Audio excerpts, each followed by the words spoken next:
ಪಶುಸಂಗೋಪನೆ ಮತ್ತು ರೇಷ್ಮೆ ಖಾತೆ ಸಚಿವರು ನಮ್ಮ ಹೆಮ್ಮೆಯ ಶಾಸಕರು ನಮ್ಮ ಊರ ಮೇಲೆ ಒಂದು ಕಾಳಜಿಯನ್ನು ವಹಿಸಿ ಹೋದ ಸರ್ಕಾರದಲ್ಲೂ ಕೂಡ ನಮ್ಮ ಮಚ್ಚಿಗನೂರು ಹುಡುಗಾಗೆ 14 ಲಕ್ಷ ಅನುದಾನವನ್ನು ಮಂಜೂರು ಮಾಡಿಕೊಟ್ಟಿದ್ರು.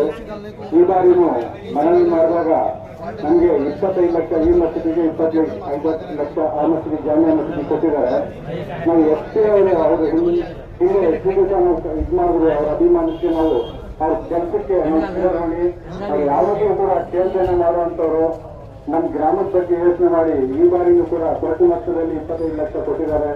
ಮುಂದೆ 25 ಲಕ್ಷ 100 ಹುಡುಗಾಗೆ 25 ಲಕ್ಷ ಜಾಮೀನು ಮಸೀದಿ ಕೊಟ್ಟಿದ್ದಾರೆ. ಅದಕ್ಕೆ ನಮ್ಮ ಮಸೀದಿ ವತಿಯಿಂದ ಕೃತಜ್ಞತೆಯನ್ನು ಸಲ್ಲಿಸಿ ನಾವು ವಿಶೇಷವಾಗಿ ಒಂದು ಸನ್ಮಾನ ಮಾಡಬೇಕು ಎರಡು ಮಸೀದಿ ವತಿಯಿಂದ ಅನ್ಕೊಂಡಿದ್ದೆ. ಆದರೆ ಇವತ್ತು ಸರ್ಕಾರಿ ಕಾರ್ಯಕ್ರಮ ಇರೋದ್ರಿಂದ ನಾವು ವಿಶೇಷವಾಗಿ ಅವರಿಗೆ ಕರೆದುಬಿಟ್ಟು ಒಂದು ದಿವಸ ಟೈಮ್ ತಗೊಂಡು ಎರಡು ಮಸೀದಿ ವತಿಯಿಂದ ಒಂದು ಸನ್ಮಾನ ಇಟ್ಕೊಂಡಿದ್ದೀವಿ.